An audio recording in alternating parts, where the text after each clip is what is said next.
আবার আয়া বলছি সবার সাথে নতুন একটা ভিডিও লইয়া। আশা করি মানে সবসময় চেষ্টা করি যে আমি যতদিন বাচ্চা আছি সবার সাথে সুন্দর সুন্দর ভিডিও লইয়া তাহার লাগিয়ে।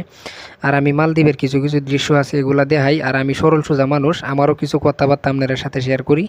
জানি না আসলে আমার কথাবার্তা কীরকম লাগে। তো এই জায়গায় দেখেন একটা দোলনা আছে, তো চাইলাম যে দোলনাটা আমাদের একটু বইয়া একটু মানে একটু মজা করি।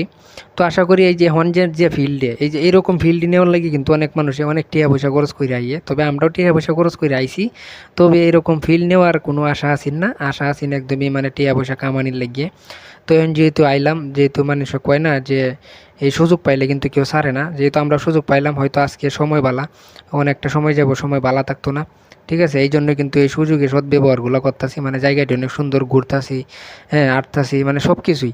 আর সবাই জানেন যে সাগরের কোনো এই যে একটা কথা আছে না যে সাগরের কোনো অভিমান নাই, আর এমনিতে সাগরের কোনো হিংসা নাই। আপনি যখন সাগরে যাইবেন তখন কিন্তু সাগরের পানি আয়া, সাগরের ঢেউ আয়া কিন্তু আপনার ফাও ধুয়ে দিব। কথাটা কিন্তু আজকে আমি বাস্তব প্রমাণ পাইলাম এই পানিতে নামার পরে দিয়ে।